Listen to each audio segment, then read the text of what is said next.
साथियों, इस वक्त मैं आपके साथ गांव राजली से जुड़ा हूं और गांव राजली के अंदर रणवीर सिंह गंगवा जो कि भारतीय जनता पार्टी के प्रत्याशी बनाए गए हैं, वो खुद ट्रैक्टर ड्राइव करके आप देख सकते हैं, खुद करके, और इसके पीछे एक बड़ा काफिला चल रहा है। ये जो काफिला है ये ट्रैक्टरों का ही नहीं बल्कि गाड़ियों का भी काफिला है, बाइकों का भी जो लोग हैं भारतीय जनता पार्टी को जो सपोर्ट करते हैं वो लोग इनके साथ में यहाँ पर चल रहे हैं। तो इसमें की सीधी तस्वीरें मैं आपको दिखा रहा हूँ गांव राजली से, जहाँ रणवीर सिंह गंगवा अपने चुनाव प्रचार को लेकर के पहुंचे हुए हैं।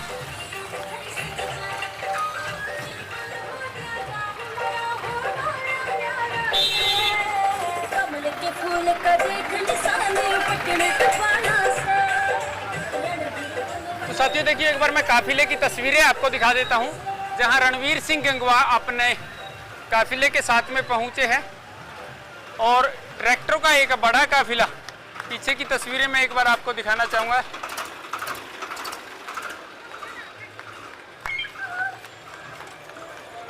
देखिए, एक बड़ा काफिला ट्रैक्टरों का वो रणवीर सिंह गंगवा के साथ में चल रहा है और कहीं ना कहीं हम कह सकते हैं कि ये रणवीर सिंह गंगवा अपने चुनाव प्रचार के दौरान लगातार तेजी पकड़ते हुए दिखाई दे रहे हैं।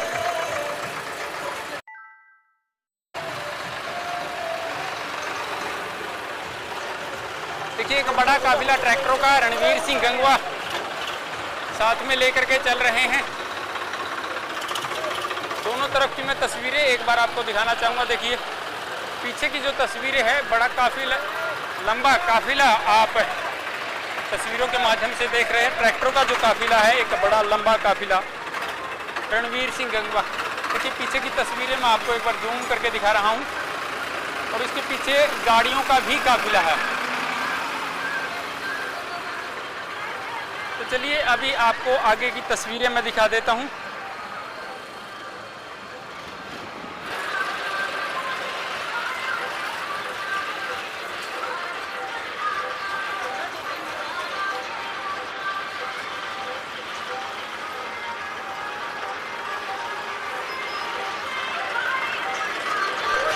देखिए, काफिला देखिए कितना बड़ा लंबा काफिला ट्रैक्टरों का रणवीर सिंह गंगवा के साथ में चल रहा है।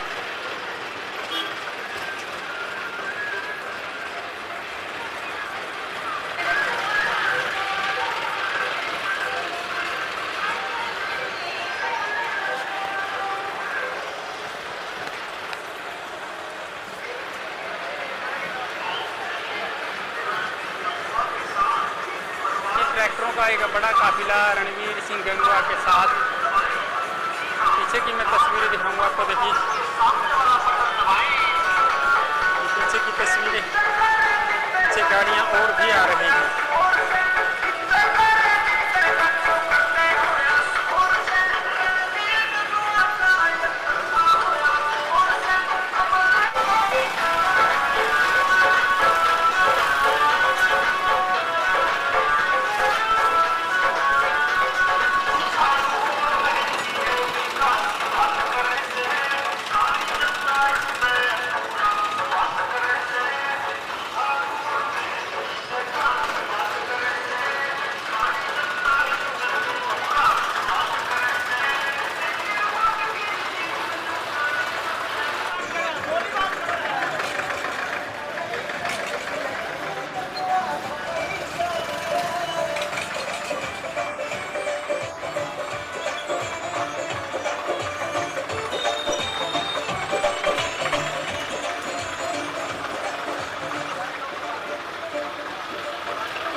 रणवीर सिंह गंगवा देखिए खुद ट्रैक्टर ड्राइव करके और इनके पीछे पीछे एक ये बड़ा काफिला ट्रैक्टर पर। देखिए पीछे तक की तस्वीरें मैं आपको दिखाऊंगा जूम करके। बड़ा लंबा काफिला रणवीर सिंह गंगवा के साथ में ट्रैक्टरों का।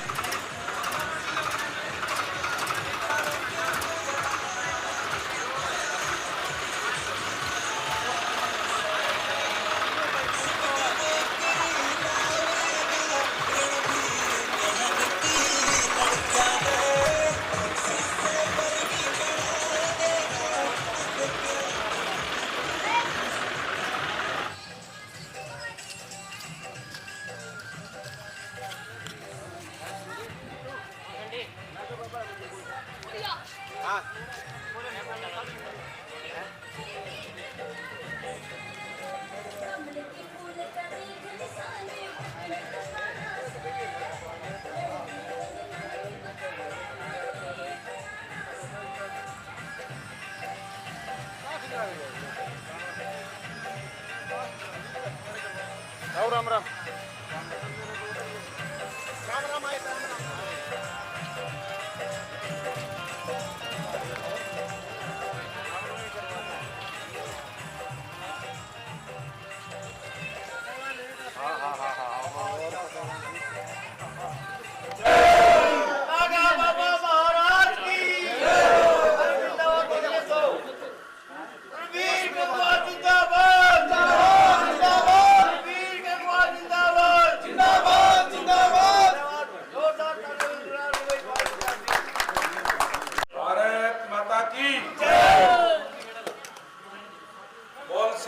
नागा बाबा महाराज की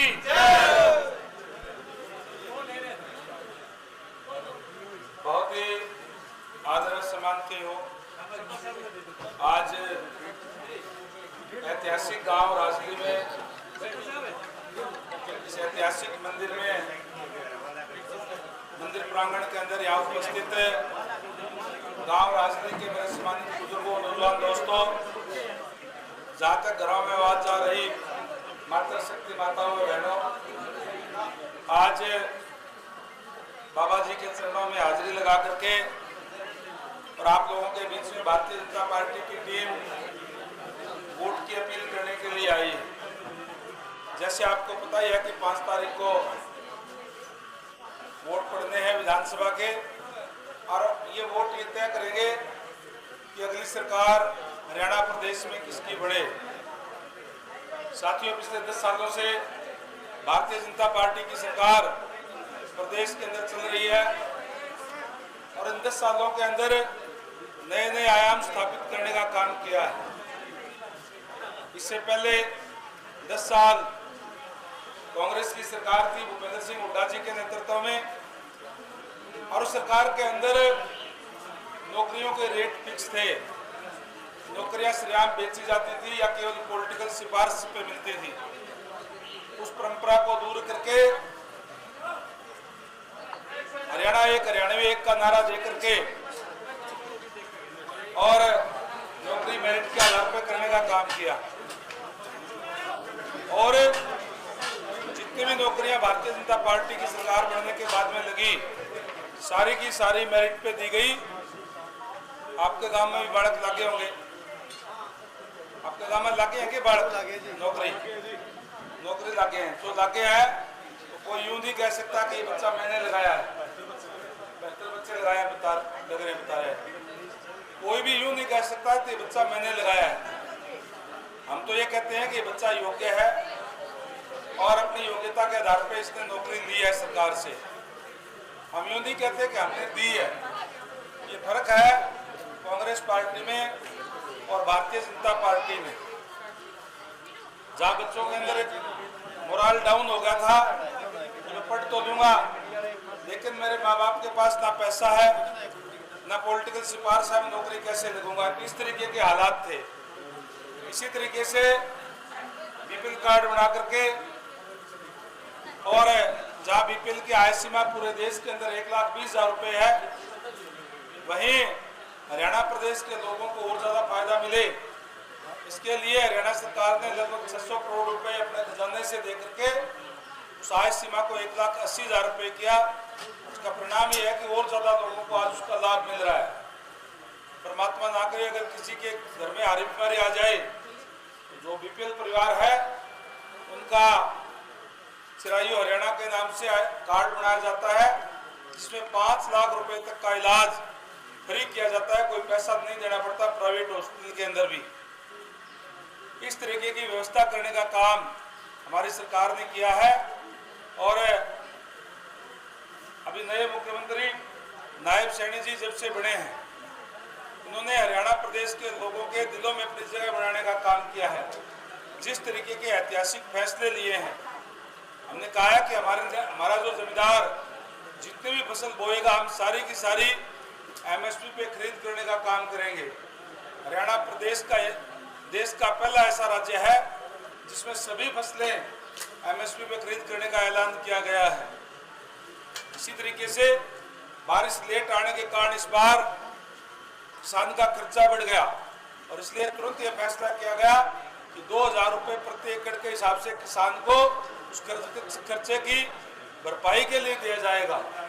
ऐसा भी पहली बार हुआ है। इस तरीके के कल्याणकारी फैसले हरियाणा प्रदेश ने करने का काम किया है और भारतीय जनता पार्टी जो कहती है वो करने का काम करती है। हमने भी घोषणा की है कि 2 लाख नौकरी फिर से हम बिना पर्ची बिना खर्ची के देने का काम करेंगे युवाओं को। ये भी घोषणा की है कि हमने लाडो गृहिणी के नाम से एक योजना बना करके जितनी भी महिलाएं हैं उनको 2100 रुपये प्रति महीना के हिसाब से देने का काम करेंगे। चाहे किसी भी उम्र की हो, 60 साल की होती है तब पेंशन बढ़ती है, लेकिन उससे पहले जितनी भी महिलाएं हैं उनको गृहिणी जितनी भी गृहिणी है उनको 2100 रुपये प्रति महीना के हिसाब से देंगे, ताकि अपना घर चलाने के लिए उसको किसी के आगे हाथ ना फैलाने पड़े, सम्मान के साथ अपनी जिंदगी जीने का काम करें। इस तरीके के अनेक फैसले लेने का काम किया है। इसलिए साथियों, आज आपसे निवेदन करने के लिए आए हैं कि आने वाली 5 तारीख को अपना एक एक कीमती वोट कमल के फूल वाला बटन दबा करके भारी मतों से आशा जिताने का काम करें। अगर आप ये करोगे तो फिर आपकी अपनी सरकार भारतीय जनता पार्टी की बनेगी और जो काम लगातार जो कर रहे हैं उसके अंदर और तेजी ला करके ज़्यादा से ज़्यादा विकास कराने का काम इस प्रदेश के अंदर करेंगे, बरवाड़ा हल्के के अंदर करने का काम करेंगे। इसलिए आज आपसे गुजारिश करने के लिए आए थे। मैं आपको ये विश्वास दिलाता हूँ कि 5 तारीख को वोट पड़ेंगे और जिस तरीके का माहौल है आज पूरे गांव के अंदर, सभी गांव के अंदर एक से बढ़कर एक आज लगातार भारतीय जनता पार्टी के साथ जुड़ रहे हैं। निश्चित तौर पर भारतीय जनता पार्टी की सरकार भी बनने जा रही है और बरवाड़ा हल्के से भी पहली बार कमल खिलने जा रहा है। ये मैं बरवाड़ा हल्के के लोगों को उत्साह को देख करके कह सकता हूं। और जब ऐसे कमल खिलाओगे तो 5 तारीख को वोट पड़ेंगे, 8 तारीख को गिनती होगी और उसके बाद जब आपके बीच में आऊंगा तो फिर तमाम सरकारी अधिकारियों को साथ लेकर के आऊंगा आपका धन्यवाद करने के लिए। और जो भी राजनी गांव की कोई समस्याएं होगी तो यहाँ मौके पर ही अधिकारियों को दिशा निर्देश दे करके उनको निपटाने का काम करेंगे। यही कहने के लिए आपके बीच में आए थे। यहाँ पहुँचने पर आप लोगों ने फूलमालाओं से स्वागत किया, सिर पे पगड़ी रख करके स्वागत किया। इसके लिए मैं पूरी ग्राम पंचायत का, ग्राम वासियों का तहे दिल से आभार व्यक्त करता हूँ। आप सबका बहुत बहुत धन्यवाद। जय हिंद, जय भारत।